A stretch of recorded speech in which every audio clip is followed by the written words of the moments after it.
Hello and welcome to another video. Now I'm going to be talking about the Skullgirls webcomic slash webtoon. So this is a thing that has been going on for a little while now, but I don't see that many people talking about it, so I'm using this to be like, hey, this is a thing, so if you're interested, you can look into it. So right now it's on hiatus, it will be coming back mid-April, and after that, apparently it will go on every Saturday. New chapter will come out until it is actually finished, so you can look forward to that if you like it. So I'm just gonna click on episode 0 here and start talking about my story and everything, and I'm not gonna read the comic book, I'm just gonna be scrolling. So a long time ago, I did like the Skullgirls story mode. I was in on it. I was trying to decipher everything that was going on, but after a while I just kind of stopped caring, mainly because I feel like in my opinion, the story as it is presented in the fighting game is a little frustrating. It doesn't really give you that much information, and it really likes being like, oh, what's canon? Ooh, so mysterious, and eventually after a while it's just like, I honestly don't care anymore that you're teasing me like this. I just don't care. I stopped caring.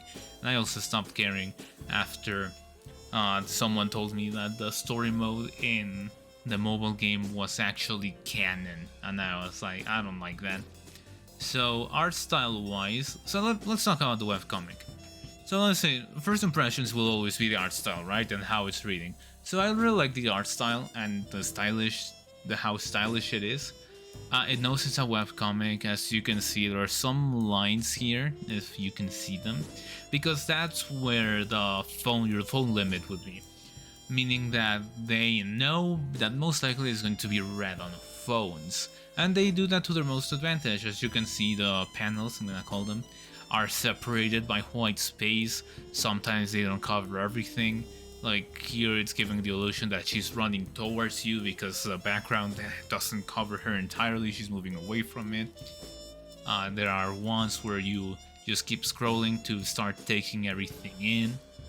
Some where it's just something that sits on the center of your screen. Some, which are my favorite, that take your eyes on a little bit of a journey. So here you see, first scrolling down, see this point. So your eye goes there, you see it upside down cross, you go, oh, it's probably a church, it's pretty dilapidated, and you keep going to see the entire church, and then Marie is on frame, almost as if the church is there being static, and Marie is just entering into frame. She's not even on focus because she's just running into frame, giving that illusion of movement. I do not know if that's something common for webcomics, webtoons, or something that the people making this webtoon webcomic are known for, but this is my first time reading any webtoon comic, so my first time bumping into this, and I think it's really cool and I really like it.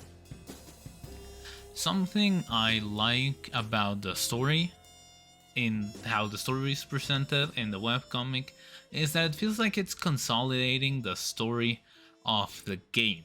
It's not just like listing what happens, so first this happens and then this other thing happens and so on. It's not just a list of events, it's trying to be like, this is the story of what's happening, and the fighting game has to make compromises because it's a fighting game. It's a low budget fighting game, it's just a lot of reading. It kind of turns into a visual novel at that point. And one of the weaknesses, let's say, I forgot about how the other word for that. One of the weaknesses of a fighting game story is that you're gonna have to fight because it's a fighting game, so there's gonna have to be fights, and some of the fights just feel like, hey, I'm here now, what's your name? Or no, it's like, hey, I'm walking down the street, oh, I bumped into you and dropped your ice cream, I'm sorry. Oh, you dropped my ice cream, we have to fight now, queuing gameplay. You know, it feels pretty contrived. But this one is not doing that because it has space for characters to breathe. Like, it's not just trying to move from one event to the other, from one fight to the other to move on the story, so it's not that long in the fighting game. It actually gives characters room to breathe in that there are like scenes where there's characters just training, talking to each other. There's not much to do other than train because they have free time. And they can just have their characters be themselves, and you can get more acquainted with the characters and their motivations, or simply just their personalities and so on, which is pretty nice. This is not Citizen Kane. This is not 100 Years of Solitude, of course. You're not gonna find the most complex characters in it, but it's really nice to actually have them breathe and just see them act as themselves. Oh, here's another example of the webcomic, making the most of being a webcomic. You see a skull heart up close, as if we were getting up close. You see it even more up close as we were zooming in. Oh, we're zooming into the mouth. The mouth just turns, that's why before it was all black, as you can see. But now fades into white, as if we were looking inside the glowing one, and we start seeing the past events that the skull heart had, which is really, really cool. Like, it really makes the most of being a webcomic, Webtoon. So right now I'm just gonna jump and give you a couple of examples of other things that I like about the webcomic, of how it's presented, and how it makes the most of being a webcomic. So I'll see you right there. Here is one of the examples about how the background, it has action lines giving the illusion of movement to the right. Same with the action line with the smear and the baton. But the action lines in the background don't cover the entire frame, and also a parasol, you cannot see all of her, but the hand, the arm, goes outside of it, giving the illusion that it's moving towards us, the readers.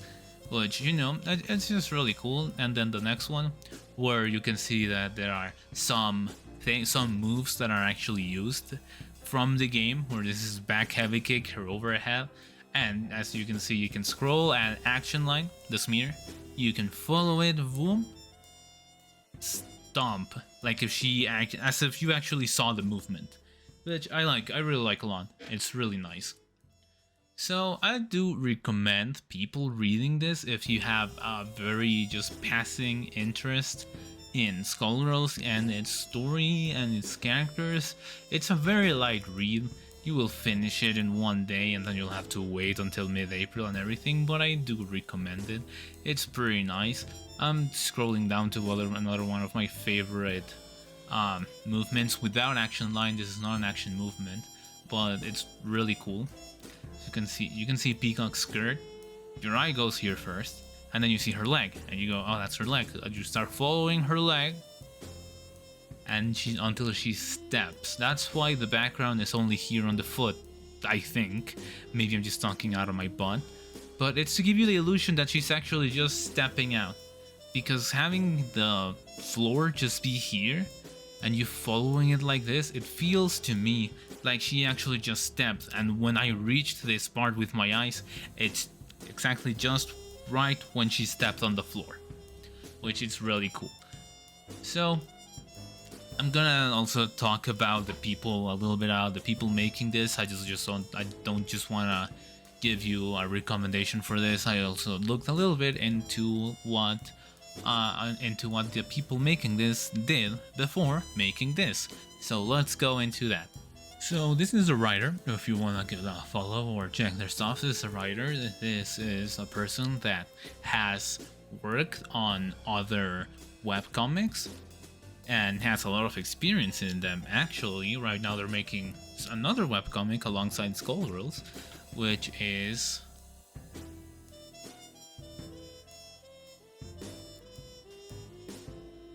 this is a writer, Mike Exner. This is the writer for the Skullgirls webcomic. And there's also a lore person that probably helps this person, but I wasn't able to find everyone. Like, I found a couple of people that really didn't have information about their careers. But this is the main writer, or just the writer, and they have written for a bunch of other webcomics, so this is someone that is very, very experienced in their field. I'm going to show you what they've worked on before. So right now they are working on, they're working right now alongside Skullgirls on Moonrise, it seems, another Webtoon original series.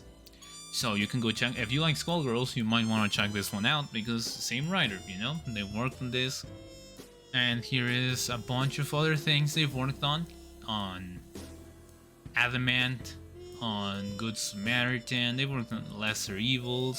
Gonna skip that real quick. I'm not gonna scroll that down. On Villain Takes All. They worked on a bunch of stuff, so they're very experienced in their field. So if you like Skullgirls, the webtoon, you can go check these ones out.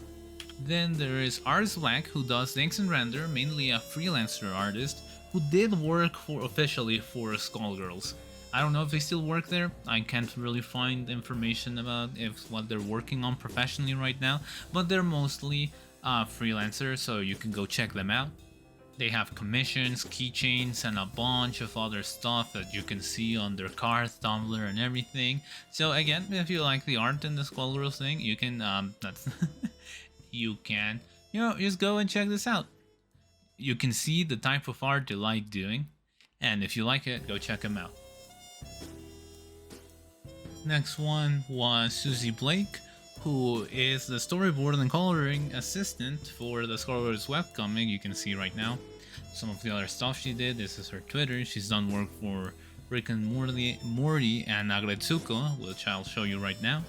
She has done licensed covers for printed media, for printed comics, graphic novels, whatever you want to call them, including, as you can see, Agretsuko, Rick and Morty, even Powerpuff Girls, and I forgot what their name was, the Super Friends maybe in English, or OKKO with Sonic, and even Hello Kitty, which is pretty impressive. Also, they have done background work for the Wayne Family Adventures. You can see everything here, and most importantly for us right now is the storyboard work for Skullgirls, which is really cool to see all of this like insider info. This is really cool. I'm just seeing it right now. I just found it basically, and you know, I always like seeing the behind the scenes on everything. This is really cool. So here you are. This is like her personal page, so you can just go here and check everything she's on. She even has a print shop, which it has some Skullgirls stuff and some other, even Sailor Moon. There are 10% off right now, so you can go check that right now if you so want to. Some of these prints are really nice. This New Horizons one is really cute. So these are the people I could find. Chris Flores, Artist Black, as I told you, Susie Blake, Mike Exner, I showed you their work. The editor, Ethan LeBlanc, doesn't seem to have that much of an online presence, couldn't find anything. The lore editor, Jesse Busch, sorry if I mispronounced that, Pen Stroke Pony, I do not know. I have found a couple of Pen Stroke Ponies online, I don't know who this person is. And the art director, Sean Keaton, is kind of deep into NFTs, so I'm just not gonna go into that. So that's it. You can come and see on the Webtoon webpage. You can see the Skullgirls webtoon. I actually think it's pretty nice. The only reason I could follow kind of the Black Dahlia story easily was because I read this, and you know, it's just pretty cool. It's just a really nice read, pretty cool. So if anything here interested you, go check it out. Thank you so much for watching. I'll catch you next time.